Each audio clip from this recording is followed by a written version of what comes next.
नमस्कार, निर्माण आईएएस के प्लेटफॉर्म पे आप सभी लोगों का स्वागत है। मैं विश्वजीत तिवारी, निर्माण आईएएस के इस प्लेटफॉर्म से आप लोगों को करंट अफेयर के इस सीरीज में एक महत्वपूर्ण मुद्दा जो कि कल ही बहुत चर्चा में रहा है कि आरबीआई ने 2000 मूल्य वर्ग के नोटों को परिचालन से बाहर कर दिया, परिचालन से बाहर करने की घोषणा की।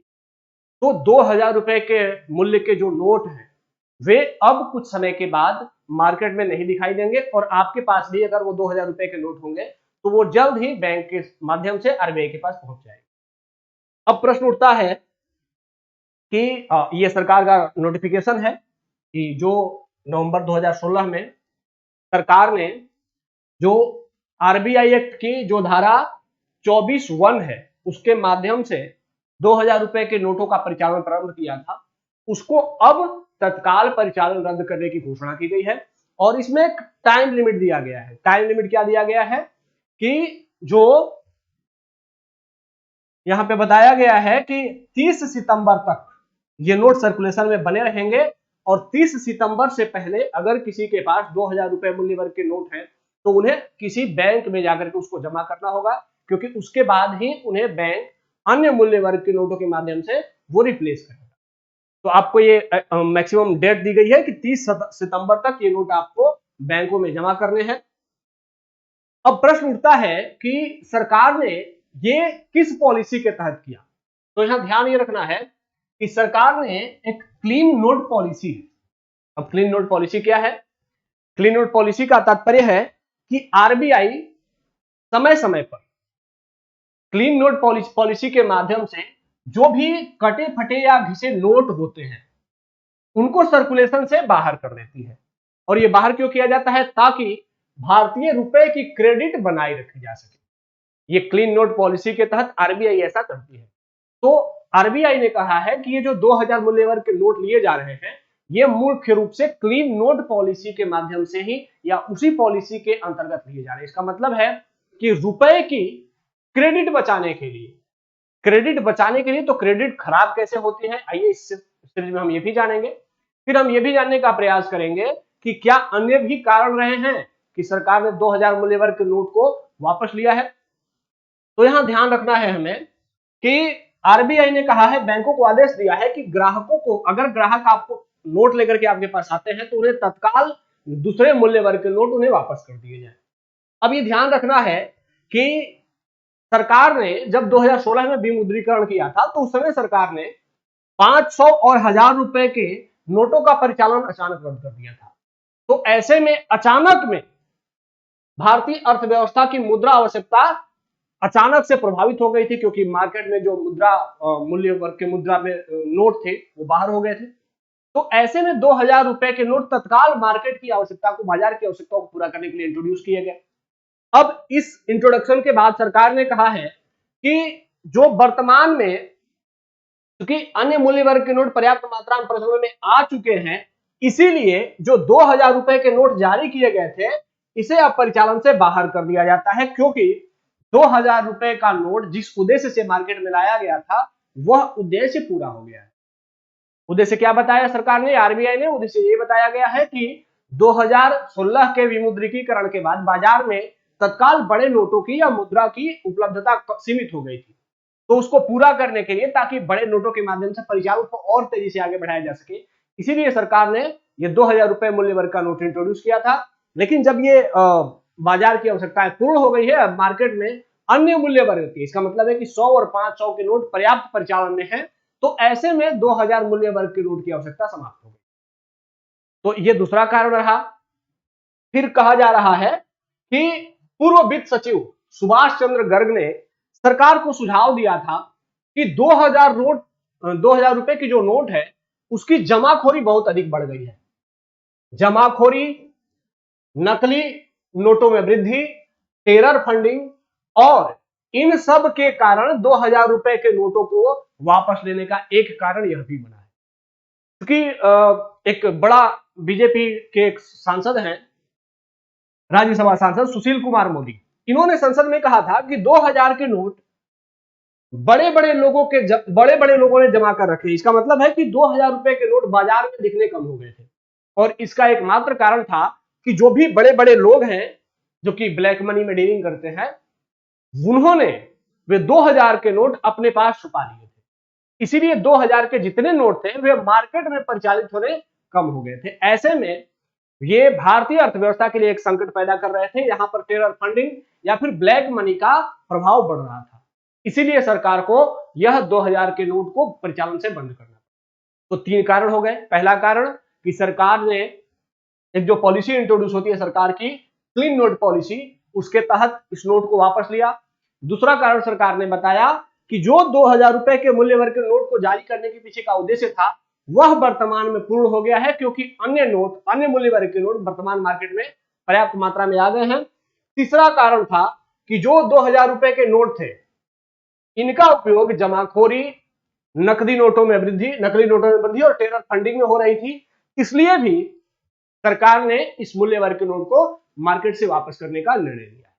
तो इसके बाद अब प्रश्न उठता है कि सरकार ने एक आरटीआई एक्ट के जवाब में बताया कि 2000 पिछले 2 वर्षों में, 2021 का आरटीआई है, उसमें बताया गया था कि 2000 रुपए मूल्य वर्ग की एक भी नए नोट की छपाई नहीं की गई है पिछले 2 वर्ष में, वर्ष 2021 में। तो वर्ष 2021 में सरकार ने बताया कि नए नोट आरबीआई छापना बंद कर चुका है पिछले 2 साल से। तो अब प्रश्न उठता है कि इसके बावजूद परिचालन में नोटों को क्यों बनाया गया था? जब सरकार का उद्देश्य 2019 से पूरा हो गया था तो सरकार ने फिर 2019-20 में ही इस परिचालित नोटों को 2000 के नोटों को वापस क्यों नहीं लिया? तो उसके बाद हम सभी जानते हैं कि चूंकि कोविड-19 की समस्या आ गई और कोविड-19 के बाद सरकार अपने बहुत बड़े पॉलिसीगत निर्णयों को लागू करने में असफल रही, उसको लागू करने में सफल नहीं हो सकी। इसीलिए 2000 के नोट को सरकार उस समय वापस नहीं ले सकी। अब यहां पर एक रिपोर्ट बताया गया है, आंकड़े बताए गए हैं, एनसीआरबी का आंकड़ा है, नेशनल क्राइम रिकॉर्ड ब्यूरो का। वो कहता है कि भारत में जो नोट जब्त किए गए हैं सरकार के द्वारा ब्लैक मनी के तौर पर, उसमें 2000 रुपए के नकली नोटों की संख्या 2016 और 2020 में बताया गया है कि 2016 में 2272 नोट जमा किए गए थे, पकड़े गए थे, जबकि 2020 में ये बढ़कर के कितने हो गए? 2,44,834। इतने नोट पकड़े गए कि ये नोट क्या हो रहे हैं? ये ब्लैक मार्केटिंग में यूज हो रहे हैं और 2000 रुपए के मूल्य वर्ग के नोट।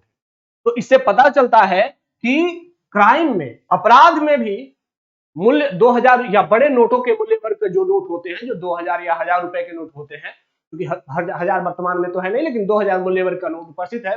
तो ये 2000 नोट मार्केट में ब्लैक मार्केटिंग में बहुत अधिक यूज हो रहा था। ये एनसीआरबी का डेटा भी बताता है। ऐसे में परिचालन से इसको बाहर करना सरकार के लिए आवश्यक हो गया था। अब यहां पर यह ध्यान रखना है कि क्या इससे पहले सरकार ने अब तक डिमोनेटाइजेशन किया है? तो हम सभी जानते हैं कि भारत में अभी जो डिमोनेटाइजेशन 2000 रुपए के मूल्य वर्ग का किया गया, इससे पहले भी 3 बार भारत में डिमोनेटाइजेशन किया जा चुका है। पहली बार किया गया था जब जनवरी 1946 में, जब ब्रिटिश सत्ता भारत से समाप्त होने वाली थी। उस समय 500 रुपए और 1000 रुपए और 10,000 रुपए के नोट परिचालन से बाहर कर दिए।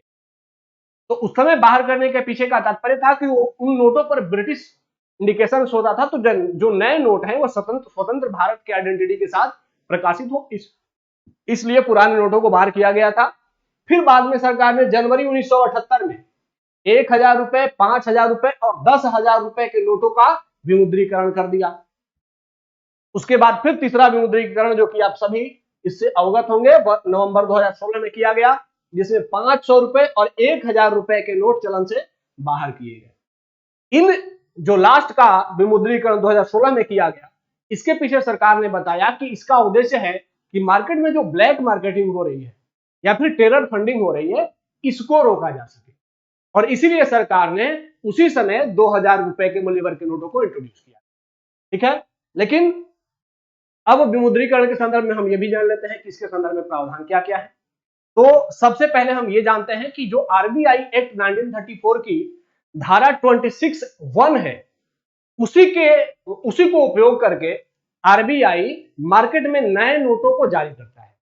तो आरबीआई एक्ट 1934 की धारा 26(1) का उपयोग करके सरकार या आरबीआई मार्केट में नए नोटों को जारी करता है, और उसी एक्ट की धारा 26(b) या 26(2) को यूज करके धारा 26(2) इसके तहत सरकार क्या करती है, आरबीआई क्या करती है कि बाजार में जो प्रचलित नोट हैं उनको बाजार से बाहर करती है। तो ध्यान रखना है कि केंद्रीय बोर्ड की सिफारिश पर केंद्र सरकार भारत के राजपत्र में अधिसूचना जारी करती है और वह घोषणा कर सकती है कि अधिसूचना में निर्दिष्ट तिथि से किसी भी बैंक नोट की कोई भी श्रृंखला बैंक के ऐसे कार्यालय या एजेंसी को छोड़कर और अधिसूचना में निर्दिष्ट सीमा तक मूल्य वर्ग कानूनी मुद्रा नहीं रहेगा। मतलब कि सरकार अगर चाहे तो आरबीआई एक्ट 1934 की धारा 26(2) के अनुसार यह घोषणा कर सकती है कि किस मूल्य वर्ग के नोटों को मार्केट से हटाना है, परिचालन से हटाना है। इस संदर्भ में यह भी जानना है कि आरबीआई अधिनियम की धारा 26(2) के तहत दो आवश्यकताएं हैं। पहली आवश्यकता क्या है कि वह आरबीआई की केंद्रीय बोर्ड द्वारा सिफारिश की गई हो, मतलब सरकार स्वयं से मार्केट से मुद्रा के परिचालन को समाप्त नहीं कर सकती है। उसके लिए आरबीआई की जो केंद्रीय बोर्ड है उसने सरकार को अगर सिफारिश किया हो तभी सरकार ऐसा निर्णय ले सकती है। तो पहला है कि आरबीआई की केंद्रीय बोर्ड द्वारा सिफारिश होनी चाहिए और दूसरा है कि इसके संदर्भ में केंद्र सरकार पहले से निर्णय ले चुका। तो दो प्रावधान है कि आरबीआई की जो बोर्ड है वह सरकार को रिकमेंड करे कि आप इस परिचालन के इस मूल्य वर्ग के नोटों को मार्केट से बाहर कीजिए, और दूसरा है फिर केंद्र सरकार का निर्णय हो तभी फाइनली इसको राजपत्र में जारी करके और इस मूल्य वर्ग के नोट को बाहर किया जा सकता है। तो ये दो प्रावधान है। आरबीआई को भी ध्यान रखना चाहिए, आरबीआई और सरकार दोनों के बारे में प्रावधान है कि दोनों को इस सहमति देते समय सभी प्रासंगिक कारकों को ध्यान में रखना चाहिए। ऐसा आरबीआई एक्ट 1934 की धारा 26(2) में वर्णित है कि मार्केट की आवश्यकताओं को समझते हुए ही सरकार को ऐसे निर्णय लेने हैं और आरबीआई को ऐसा सुझाव देना है। तो ये सब सारी चीजें हमने आज जाना कि विमुद्रीकरण के संदर्भ में क्या क्या प्रावधान है। तो आप लोगों के पास भी अगर 2000 रुपए के मूल्य वर्ग के नोट है तो आप इसको लेकर के परेशान नहीं होंगे, क्योंकि इसके लिए सरकार ने एक डेट जारी की है कि आप इस तिथि से पहले, और वो तिथि क्या है, वो